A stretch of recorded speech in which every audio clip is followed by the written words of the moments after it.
하나님 아버지의 말씀 봉독하겠습니다. 신약성경 마태복음 28장 16절에서 20절, 28장 16절에서 20절입니다.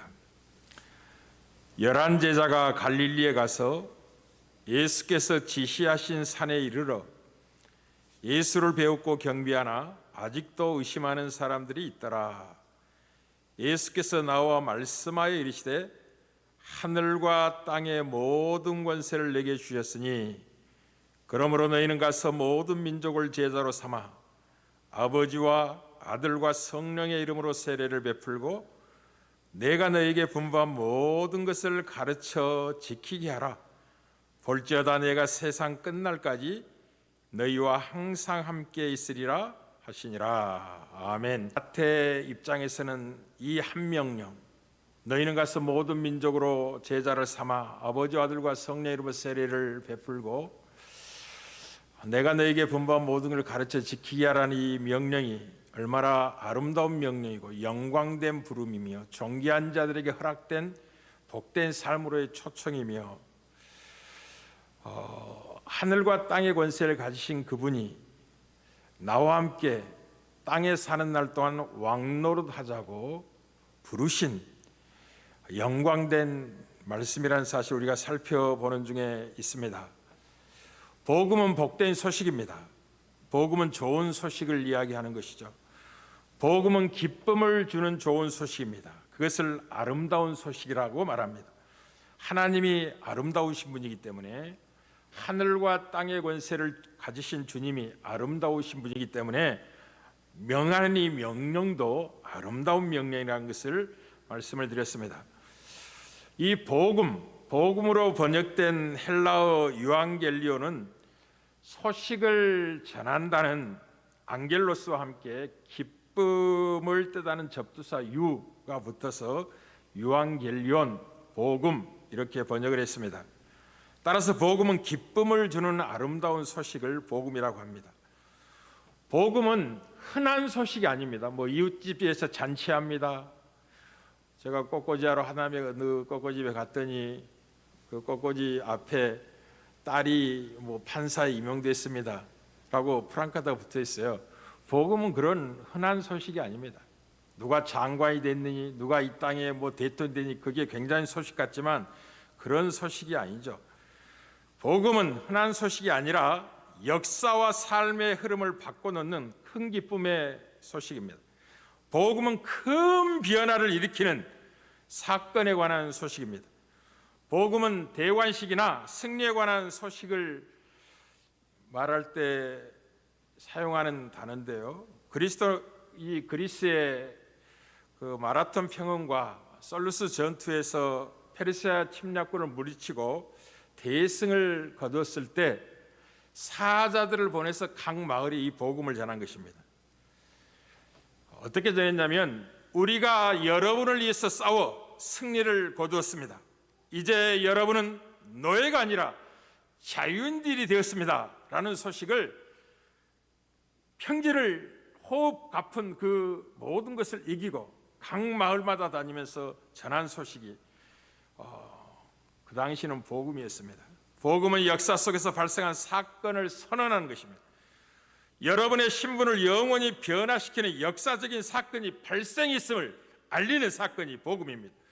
그래서 복음의 핵심인 그리스도의 죽음과 부활은 우리가 속한 사회 속에서 마주치는 무수한 악과 이 고난 앞에서 무력해지지 않고 과감히 맞서고 견디게 하는 힘이 복음 안에 있고, 또한 우리 마음에 도사리고 있는 악을 몰아내는 독특하고도 강력한 능력을 지닌 새로운 피조물을 만들어내는 능력이 복음 안에 있습니다. 복음은 죽음을 두려워하지 않는 새로운 인류를 만드는 하나님의 능력입니다. 다시 말씀드리겠습니다. 복음은 죽음을 두려워하지 않는 새로운 인류를 만드는 하나님의 구원의 능력입니다. 악한 양심을 따라 행하던 악을 버리고 선한 일에 열심히 있는 하나님의 친백성을 만드는 능력이기도 합니다. 복음은 살아도 주를 위하여 살고 죽어도 주를 위하여 죽는 새로운 인류를 탄생시키는 하나님의 능력입니다. 복음으로 말미암아 그리스도와 함께 땅에서 왕노릇하는 가장 존귀한 인생들을 만들어내는 능력이기도 합니다. 어떤 삶이 참 삶이냐? 예수님의 부르심을 따라가는 삶이 진짜 삶입니다. 예수님을 따라가지 않고도 진짜 삶이 나오지 않습니다. 오직 참된 삶은 예수님을 따라가는 데서 빛된 삶이 나오고 인간의 본분된 삶이 나옵니다. 예수님을 알게 하는 삶이야말로 가장 중요한 삶이고 이대한 삶임을 누리게 된 사람들이 생긴 원인이 복음으로 말미암아 허락된 영광이라는 걸 잊지 말아야 됩니다. 비록 수많은 고난과 박해가 눈앞에서 현실로서 다가온다 할지라도 전혀 그것들이 그들의 걸음을 막아내거나 좌절시키지 못한 능력으로 우리 가운데 찾아온 게 복음입니다. 베드로 사도는 예수 그리스도의 십자가로 말미암아 우리를 자기 백성 삼으신 하나님의 목적이 분명하다고 이렇게 증언했습니다. 하나님의 아름다운 덕을 선포하기 위해 우리를 자기 백성 삼으셨다고요. 구약의 선민된 이스라엘 백성들에게 동원했던 그 아름다운 모든 동원들이 신약의 그리스도를 믿는 우리들에게 허락된 자녀들의 특징이라고 베드로전서 2장 9절 10절에서 증언합니다. 그러나 너희는 택하신 족속이요 왕같은 제사장들이요 거룩한 나라요 그의 소유된 백성이니 이는 너희를 어두운 데서 불러내어 그의 기이한 빛에 들어가게 하신 하나님의 아름다운 덕을 선포하게 하려 함이라. 우리를 하나님의 자녀 삼으신 것은 어두운 가운데 있던 우리, 사망의 권세에 매여 죽음을 두려워하며 평생 종노릇하고 있던 우리를 하나님의 영광의 생명의 빛 가운데로 초청하신 그 하나님이 어떤 하나님이 얼마나 아름다운 덕을 가지신 분인지를 선포하게 하시려고 우리를 구원하셨다고 증언합니다. 너희가 전에는 백성이 아니더니 이제는 하나님의 백성이요 전에는 긍휼을 얻지 못하더니 이제는 긍휼을 얻은 자니라 라고 증언합니다. 그래서 부활하신 이 주님의 명령은 나와 함께 왕노릇하자는 가장 아름다운 명령인 것을 잊지 말아야만 합니다. 조금은 오늘 좀 더 진전을 시켜서 이것이 여러분을 얼마나 대우하여 명하고 있는 말씀인지를 살펴보도록 하겠습니다. 이것은 아브라함을 부르시고 복을 약속하신 하나님의 부르심과 동일한 부르심입니다. 역사의 주인이신 하나님이 나와 함께 역사를 만들어 가자고 부르시는 부르심입니다. 하나님이 아브라함을 부르시고 약속하신 복의 풍성함을 우리 성도들이 좀 알 필요가 있습니다. 그리스도 예수를 믿는 사람들은 아브라함의 후손들이며 아브라함에게 약속하신 그 약속의 복의 내용을 그대로 이어가는 거룩한 인생들이죠. 이 하나님이 하시는 이대한 일에 대한 기대감을 여러분 좀 가질 필요가 있습니다. 하나님이 아브라함을 통해서 펼칠 이대한 일을 좀 살펴보도록 하겠습니다. 아브라함은 단순히 한 개인을 말하고 있지 않습니다. 아브라함은 오고 오는 모든 시대에 그리스도 안에서 아브라함의 후손들에게 말씀하신 그 복을 대표로 먼저 들었던 인물이고 그렇게 복으로 세움받았던 인물입니다. 창세기 18장에 보면 하나님이 소돔과 고모라 성을 심판하기 위해서 이제 아브라함의 집에 찾아가셨다가 명년 이맘때 내 아내 사라에게서 아들이 있으리라고 사라가 웃는 그 웃음을 하나님이 네가 왜 웃느냐고 물으시고 여호와께 능치 못할 일 있겠느냐고 말씀하신 다음에 이름을 이삭이라 하라고 말씀하시고 이제 두 천사는 보내시고 아브라함과 하나님이 대화하기 시작하십니다. 그때 하나님이 이상한 말씀을 아브라함이 이렇게 하십니다. 창세기 18장 19절에 19절입니다. 그 사람들이 거기서 일어나서 소돔을 향하고 아브라함은 그들을 전송하러 함께 나가니라. 여호와께서 이르시되 내가 하려는 것을 아브라함에게 숨기겠느냐. 굉장히 중요한 표현입니다. 내가 하려는 것을 아브라함에게 숨기겠느냐. 아브라함은 강대한 나라가 되고 천하 만민은 그로 말미암아 복을 받게 될 것이 아니냐. 왜 하나님이 내가 하려는 것을 아브라함에게 숨기겠느냐고 말씀하시냐면 아브라함 너는 강대한 나라가 될 인물이고 천하 만민이 그로 말미암아 복을 받게 될 인물로 내가 복준 인물이 아니냐. 그러니 내가 감출 수가 없다는 거죠. 내가 그 자식과 권속에게 명하여 여호와의 도를 지켜 의와 공도를 행하게 하려고 그를 택하였느니 이는 나 여호와가 아브라함에게 대하여 말한 말을 이루려 함이니라 라고 말씀하십니다.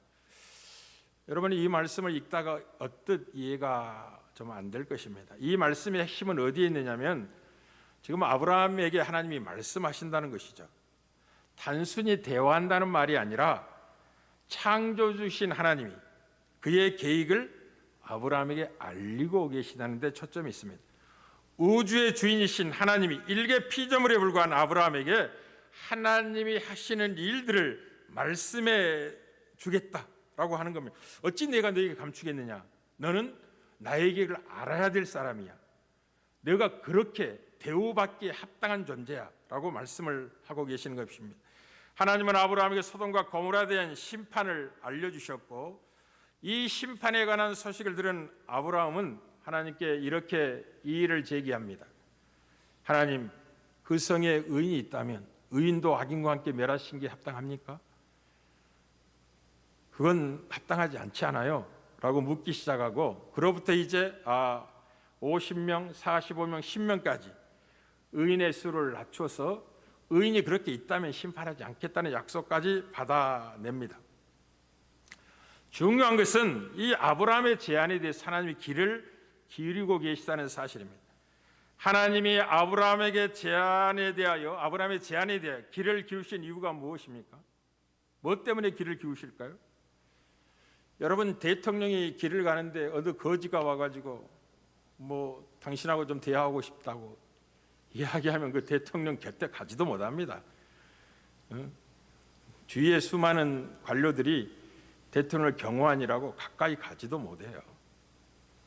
하물며 창조주께서, 지존하신 하나님께서 피조물에 불과한 혈과 육을 가진 지극히 연약한 인생 아브라함에게 대화하시며 자기 뜻을 알린다는 것은 굉장히 중요한 것이죠. 왜 그의 제안에 귀를 기울일까요? 그것은 하나님이 아브라함에게 허락된 지위에 합당한 대우를 지금 하고 계시는 것 같습니다. 장차 너는 열국의 조상이 될 것이고 믿음의 조상이 될 것이다. 내가 그를 너렇게 불렀고 지금은 아직 열국의 조상이 무엇인지 믿음의 조상이 무엇이 후손이었기 때문에 모르지만 내가 그렇게 너를 세우기로 작정했기 때문에 때가 되면 너는 열국의 조상이 될 거야. 모든 민족이 너로 말해 복을 얻게 될 거야. 지금은 그 현상이 전혀 나타나고 있지 않는 것처럼 보이지만 내가 그렇게 약속했기 때문에 반드시 너는 그런 존재가 될 거야. 그러니 지금 내가 그런 존재답게 너에게 대우하겠다 라고 지금 말씀을 하고 계신 것입니다. 오늘 부활하신 주님의 명령이 정확히 이와 같습니다. 만왕의 왕이시오 만주의 주가 되시는 주님이 부활하셔서 이제 만남 막달라 마리아와 다른 여인들에게 이렇게 주님이 말씀하시죠. 예수께서 이르시되 무서워하지 말라. 가서 내 형제들에게 갈리로 가라 하라. 거기서 나를 보리라 하시니라. 굉장히 중요한 표현이죠. 하늘과 땅의 권세를 가지신 그 만왕의 왕 만주의 주께서 제자들을 향하여 뭐라고 말씀하시면 내 형제들이라고 이야기하는 겁니다. 왕이 누구를 가리켜 형제라고 이야기하면 그 대상은 왕족이 되는 거죠. 왕 같은 존재가 아니면 어떻게 형제가 있습니까? 하늘과 땅의 권세를 가지신 하나님이 복음을 전해야 될 그 제자들을 향하여 내 형제들이라. 하늘에 계신 내 아버지는 너희의 아버지라고 말씀하시면서 자기와 동등한 왕의 반열에 세우시면서 이 명령을 하시는 겁니다. 나와 함께 왕노릇하자 라는 게 이 명령의 핵심이라고 지난주에 말씀을 드렸고, 그 왕노릇의 핵심은 생명을 살리고 생명을 풍성케 하는 데 있다라고 말씀을 드렸습니다. 어떻게 그 일을 이룰지는 다음 주에 살펴보도록 하겠습니다. 사랑하는 성도 여러분, 지금 제자들은 이제 이 주의 명령을 받을 만한 이제 입장에 놓여 있지 못합니다. 왜냐하면 얼마 전에 주님을 배반하고 도망갔던 인물들 아닙니까? 그럼에도 불구하고 주님은 내다보고 계시는 거죠. 내가 승천하고 나면 성령을 보내실 것이고 성령이 충만하게 그들에게 임하면 전혀 새로운 존재들처럼 내 증이 되고야 말 거야. 그리고 모든 민족으로 가서 생명을 살리고 생명을 풍성한 일꾼이 되고야 말 거야.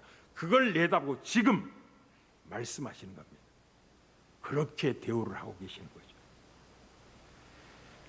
사랑하는 성도 여러분, 참된 왕의 명령에 순종하여 땅에서 왕노릇하기 전에 먼저 몇 가지 사실을 좀 오늘은 살펴보도록 하겠습니다. 가장 우선에서는 이제 왕 대신 주님이 나와 함께 왕노릇하자라고 지금 부르시고 있는 이 명령이라면 함께라는 의미를 기억하셔야 됩니다. 주님은 이렇게 약속을 하십니다. 볼지어다 내가 세상 끝날까지 항상 너희와 함께 있으리라고 해요. 너희가 가는 곳에 내가 갈 것이야. 함께 할 거야. 내가 하늘과 땅의 권세를 위한 진정한 지존자야. 그때 함께 할 때 가장 중요한 핵심은 뭐냐면 함께 하신 분의 마음을 그 함께 하는 자가 소유하는 데 있습니다. 이 생명을 살리고 생명을 풍성케 하는 이 영광된 왕노릇, 왕의 이치에서 누리게 될 그 영광된 지위라는 것은 참된 왕 되신 분의 마음이 왕노릇한 그들의 속에 있어야 되는 것이 가장 중요한 전제입니다. 사랑하는 성도 여러분, 주님은 생명을 잃어버리고 사망 권세에게 붙잡혀 평생 종노릇하고 있는 수많은 인류를 향하여 가지고 있는 마음이 어떠했는지를 마태복음 9장에서 정확히 드러내고 있습니다. 방황하는 무리를 보시고 주님은 불쌍히 여기는 마음을 갖고 계셨습니다.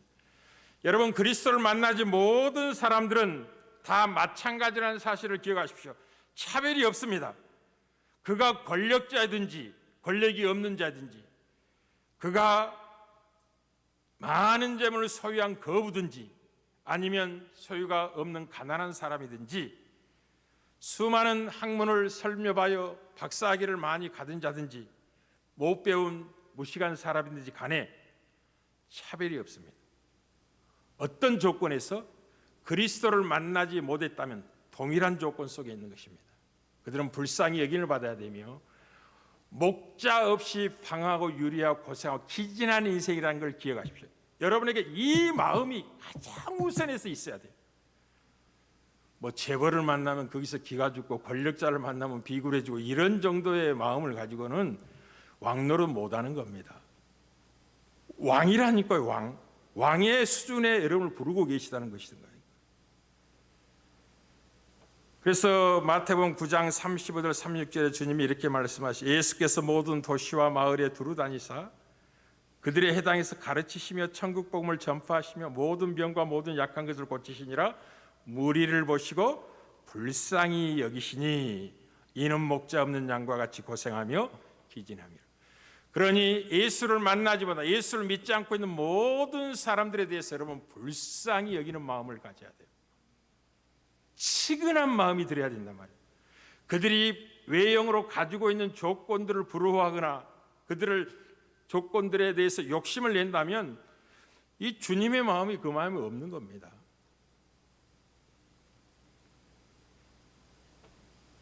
그러니 누구 앞에서 여러분은 기죽을 필요가 없는 존재죠. 만왕의 왕 대신 주님이 함께하는데, 원수의 목전에서 여러분 앞에 상을 차려주신 분이 우리 주님이신데, 여러분의 머리에 기름을 붓고 내 잔이 넘쳤다고 고백할 수밖에 없는 존재로 우리를 구원하셨는데 누구 앞에서 기가 죽겠습니까? 그러니 그들을 불쌍히 여기는 마음을 갖는 것이 가장 우선의 조건입니다. 두 번째는 그 영혼들의 형편을 분명히 인식하는 눈이 있어야 됩니다. 이 목자 없이 방황하는 그 고생함에 기진한 영혼들의 형편이 어떤 형편이 있느냐 하면 구약에 이 사실에 대한 좋은 증언이 나옵니다. 세상 사람들이 처한 현실을 그대로 이야기하고 있는 것이죠. 이것을 보는 눈이 있어야 되는데 그들에겐 죽음밖에는 남아있는 것이 아무것도 없는 비참한 인생들입니다. 그들에게는 아름다운 소식이 필요해요. 복된 소식, 복음의 소식이 필요합니다. 엘리사 시대 때 아람 왕 베나단이 그 온 군대를 끌고 와서 사마리아를 에워싼 사건이 열왕기하 7장에 나옵니다. 6장 7장에. 이제 애워 쌓기 때문에 그 성 안에 있는 사람은 굶주리기 시작하고 결국 굶주리다가 자기 자식들을 삶아 먹는 지경까지 비참한 상태에 떨어지게 됩니다. 왕은 전혀 대안을 갖지 못하고 있었고 오히려 엘리사 선지자를 원망하고 비난하며 죽이려고 하는 입장에 놓여 있습니다. 여러분이 지금 배부르고 있으니까 설마 부모가 자녀를 잡아먹어? 그런 일 어떻게 있을 수 있어? 나는 절대 안 그럴 거야. 배가 안 고파봐서 모르는 거야. 사람이 배가 고파보세요. 눈에 보이는 건 전부 먹을거리밖에 하면 바퀴벌레 평소에는 야 이거 배고파 보세요. 단백질이 기어가고 있다고 순식간에 잡아먹어요. 그게 인간입니다. 얼마나 굶주렸든지 오늘은 당신의 자녀를 삶아먹고 내일은 내 자녀를 삶아먹자 서로 언하고 그렇게 하고 있었는데 그게 다툼이 됐다는 거죠. 어제 분명히 내 자녀를 삶아먹었는데 오늘 그 당신의 자녀가 이제 삶아먹힐 차례인데 감추고 안 내놓는다는 것을 왕에게 하소하죠. 우리가 드디어 내 아들을 삶아먹었더니 드디어 굶주림에 지쳐서 그 말입니다. 더 이상 참을 수가 없었어. 이튿날에 내가 그 여인에게 이르되 내 아들을 내놓으라 우리가 먹으라 하나 그가 그의 아들을 숨겼나이다. 왕이여 이렇게 불교판 일이 있을 수 있습니까? 하고 하소연합니다. 그런 지혜까지 떨어졌다는 거죠. 이제 여러분 지금이야 양식이 풍성하니까 3,000원만 주면 좋은 라면 하나 사서 끓여 먹을 수 있고요. 하지만 이제 먹거리가 없어지면 라면 하나에 100만 원 할 수도 있습니다. 여러분 돈은 휴지 조각이 될 수가 있어요. 그런 때가 되었다는 거죠. 근데 갑자기 엘리사 선지자가 이렇게 이야기합니다. 내일 이맘때가 되면 라면 하나가 100만 원을 하던 그 가격이 뚝 떨어져서 라면 하나에 100원에 사 먹을 수 있을 거야 라고 이야기를 하는 겁니다. 그러니까 그 양식이 이렇게 풍성하게 될 것이라고 이야기하는 겁니다. 그러나 생각해 보세요. 양식이라는 것은 농사해야지 과정이 필요하잖아요. 그런데 내일 그런 일이 있을 것이라고 하니까 도저히 믿을 수 없다고 생각하고 왕 곁에 있던 최고의 신임받던 장군이 뭐라고 이야기하냐면 여호와께서 하늘에 창을 내신들 어찌 이런 일이 있겠느냐라고 이야기합니다. 하나님이 창을 낸다고 해서 양식이 갑자기 생길 수는 없다. 그때 엘리사 선지자가 이렇게 이야기하죠. 네가 그것은 보기는 하지만 먹지는 못할 것이다 라고 하고 놀라운 일이 생깁니다. 어떤 일이 생기냐면 성문 밖에 있던 4명의 문둥병 환자들이 서로 이야기를 하기 시작해요. 야, 우리 여기서 굶어 죽게 됐다. 성 안에 들어가도 양식이 없이 죽을 거다. 그러니 어차피 죽을 것 아람 군대 적군에 가서 항복하고 살려주면 양식 얻어먹고 살 것이고 죽이면 어차피 죽을 것 똑같이 죽을 것이니까 항복하러 가자라고 논의를 하는 겁니다. 그리고 4명의 문둥병 환자들이 적군을 향해서 걸어가는데 하나님이 그 걸음소리를 큰 병거와 그리고 군대와 이 마병의 소리로 들리게 하신 겁니다. 그랬더니 아람 군대들이 사마리아 성에 있던 이스라엘 사람들이 애국과 해쪽 속에서 돈을 주고 용병을 불러다가 우리를 배후에서 치려고 하는구나 라고 오해하고 살기 위해서 모든 것 버려두고 도망갔다는 거죠. 4명의 이 나병 환자들이 적진에 들어가 봤더니 남겨둔 물자 가득에 있는데 사람은 아무도 없게 보인 겁니다. 없습니다. 그래서 이 장막 정말들 먼저 먹고 마시고 은과 금과 의복을 훔치고 잘 들으십시오. 얼마나 실컷 먹고 마시고 누렸냐면 이 장막에서 그렇게 하고 또 다른 장막에 들어가서 맛있는 거 있으면 다 먹고 은금 감추고 의복 감추고 실컷 누렸다는 거죠. 먼저 그런 후에 어떤 생각이 듭니다. 그게 열왕기하 7장 9절입니다. 나병 환자들이 그 친구에게 서로 말하되 우리가 이렇게 해서는 아니 되겠도다. 오늘은 아름다운 소식이 있는 날이거늘 우리가 침묵하고 있도다. 만일 밝은 아침까지 기다리면 벌이 우리에게 미칠지니 이제 떠나 왕궁에 가서 알리자. 자기들은 아름다운 현장을 만난 거죠. 먹을 거리가 가득하고 실컷 감추어도 남는 엄청난 물자가 있는 현장을 본 거잖아요. 근데 사마리아 성은 아직 모르고 있는 것입니다. 그러니 우리가 이 아름다운 소식을 전하자. 만약 오늘 밤에 전하지 않는다면 하룻밤 사이에 굶어 죽어가는 사람이 얼마나 많이 생겨요. 자식을 잘마까지 하는 순간. 이게 영혼의 굶주림과 목마름 속에 처해 인류의 형편이에요. 정확히 이 형편에 있는 것입니다. 그들이 권력자고 경쟁이라서 떵떵거리고 뉴스에 나오고 대단히 하는 것처럼 보이는 걸 속으시면 안 됩니다. 예수를 만나지 못한 인류의 형편, 이런 형편에 있는 겁니다. 이런 자들에게 아름다운 소식을 전해주는 겁니다. 그게 복음입니다. 주님 부활하시고 나와 함께 왕노릇하자고. 내가 하늘과 땅의 권세를 가진 지존자니라. 지난주에 말씀을 드렸습니다. 만약 왕이 아닌데 왕노릇하자는 건 반역이 되는 것이라고. 절대로 해서는 안 될 놀이가 왕노릇입니다. 만약 왕이 있는데 사람들이 모여서 왕노릇하면 저들이 반역을 도모하고 있다고 정확히 눈치를 채고 3족을 멸하고 때로는 9족을 멸하는 것입니다. 그런데 주님이 이렇게 명령할 수 있는 것은 주님이 죽으시고 부활하시고 만왕의 만주가 되셨기 때문에 이제 나와 함께 왕노릇하자고, 생명을 살리러 가자고, 생명을 풍성케 하는데 너희가 부름을 받고 있다고. 사랑하는 성도 여러분, 저는 이 명령에 순종하기 위해서 여러분이 주님의 마음을 소유하는 게 중요하다고 말씀을 드렸고, 그리고 예수를 만나지 못한 모든 사람의 형편이 죽음밖에 남아있지 못한, 굶주려서 기진해서 자식을 삶아 먹어야만이 생존이 가능하지만 그것도 몇 날이 못 죽을 만큼 비참한 상태에 놓인 게 인류의 형편이라고 여러분의 말씀을 드렸습니다. 그 형편을 볼 수 있는 눈이 있어야만이 이 명령에 적극적으로 순종하게 될 것입니다. 그리고 마지막으로 이 영혼들의 굶주림과 갈증은 이 명을 바라고 계신 예수 그리스도만이 해결할 수 있는 유일한 구원자임을 확신하는 자들이 이제 가게 될 것입니다. 우리 주님 요한복음 6장 35절에 이렇게 말씀하셨습니다. 예수께서 이르시되 나는 생명의 떡이니 내게 오는 자는 결코 누리지 아니할 것이요 나를 믿는 자는 영원히 목마르지 아니하리라고.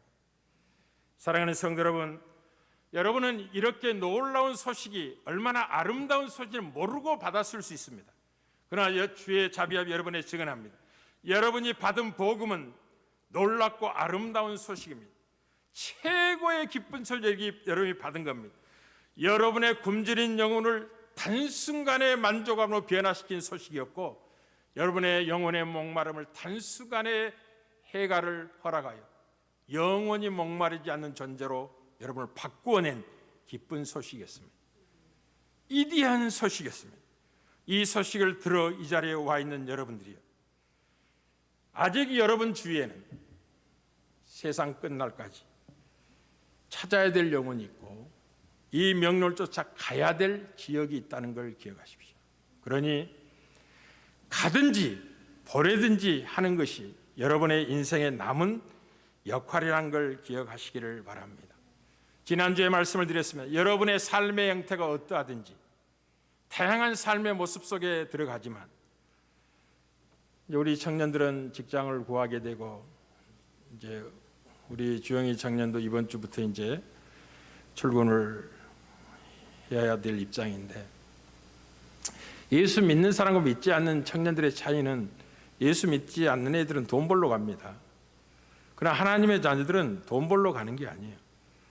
그곳에 하나님의 통치가 실현되게 하여 하나님과 동행하며 그 자리로 가는 겁니다. 그러니 더욱더 성실하셔야 되고 더욱더 정직하고, 남이 한 걸음 뗄 때 두 걸음 떼는 열심으로 섬겨야 됩니다. 그러면 다 주목해 봐요. 주의 말씀대로 살면 반드시 인정받게 되어 있습니다. 요령이나 비유하면 안 되겠죠. 소득의 과다는 먹을 양식이 있으면 되는 거예요. 나머지는 다 그 존재를 통해 생명을 살리고 풍성케 하러 보내를 받는 현장인 걸 기억하십시오. 사랑하는 성도 여러분, 여러분이 예수를 믿어 이 거룩한 자리에 와 있지 않습니까? 그러니 여러분이 무슨 일을 하든지 가든지 보내든지 하셔야 됩니다. 그러니 사업을 하신 분들은 열심히 사업하셔서 이 생명 살리는 일에 헌신하셔야 됩니다. 지혜를 가진 사람은 열심히 공부하셨습니까? 그렇다면 지혜 없는 자들에게 찾아가서 생명의 풍성을 같이 나누셔야 됩니다. 강한 분이 있습니까? 연약한 자들에게 가서 여러분의 강함이 그들의 버팀목이 되도록 손을 내밀고 잡아줄 사명이 우리들에게 있다는 걸 기억하셔야 됩니다.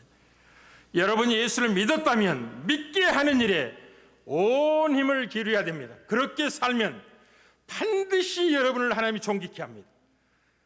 이 땅에서도 왕노릇하게 하시지만 영원히 영광이 여러분의 미래로 보장되고 주어질 것입니다.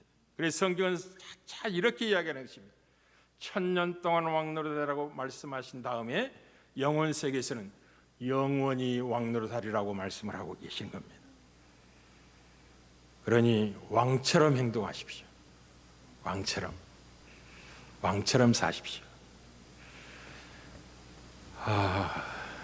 우리 옆에 분들과 인사 한번 하겠습니다. 당신은 아무리 봐도 왕 같습니다 하고 인사 한번 하겠습니다.